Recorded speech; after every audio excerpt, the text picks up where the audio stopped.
shirkadda korontada National Electric oo indhabirta oo kamid ah shirkadaha korontada siiya magaalada Hargeysa ayaa maanta ka hadashay adeegga ay bulshada u fidiso. Agaasimaha shirkadda korontada National Electric indhabirta Maxamed Cabdilaahi Maxamed ayaa sheegay in shirkadda caqabado weyn ay ka haystaan dhinaca wasaaradda tamarta iyo macdanta Somaliland wana kan agaasimuhu arrimahaasi faahfaahinaya. Shirkaddani waxay kamid tahay shirkadaha leydhka siiya magaalada Hargeysa. waxa weeyaan waa shirkad u heelan inay raali geliso macaamiisheeda waa shirkad runtii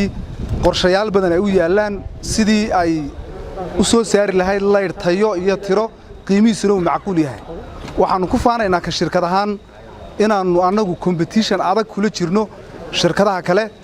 oo ay taasina muhiimad leedahay mujtamacana waxaanu jecel lahaa inaanu mar walba gaadhsiino faa'iidooyinka uu leeyahay tartanka xorta ah marka aad loo tartamo waad aragtaan shirkado badan oo laga caban jiray qiimuhu hoos buu dhacayaa tayada iyo adeegu hoos buu dhacayaa shirkadaydu waxay muhiim u leedahay in ay tartanto oo ay mar walba ku tartanto adeeg qiimo iyo service macquul ah waxaanu aad iyo aad u hambaleynaynaa shacabka iyo dadka aanu maaragtay adeegga u bixino waxaanu u sheegaynaa inaanu ku hawlanahay sidii shirkadaasi ay xarumo cusub u dhisi lahayd walow ay jirto culays fara badan oo nagaga yimaada wasaaradda tamarta oo runtii ilaa hadda mashaariicdii horumarineed ee aanu rabnay inaan sameeyno sida mashruucii aan ugu talagalnay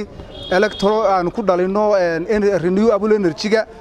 ay wasaaraddu naga hor taagan tahay sidoo kale waxay wasaaraddu naga hor taagan tahay in goobaha qaarkood aanu gaadhno oo aan la ogolayn inaan tagno ma garanayno sababta runtii ka dambaysa arinta saxaafadda aanu sheeganaa inay weydiiso dawladda sababta loo diidayo tartanka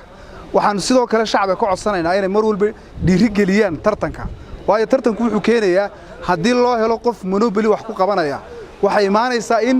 aan shacbiga adeeg fiican helin aad iyo aad baad u mahadsantihiin shirkadda indhaburtu waxay leedahay mar walba waxaanu diyaar u nahay inaanu bixinno adeeg macquul ah oo aanu ku tartanno suuqa xorta ah oo aanu adeeg wanaagsan gaadhsiino macaamiisheeda taasina muhiimad bay noo wada leedahay Xamse Dabaare RTN TV Hargeysa.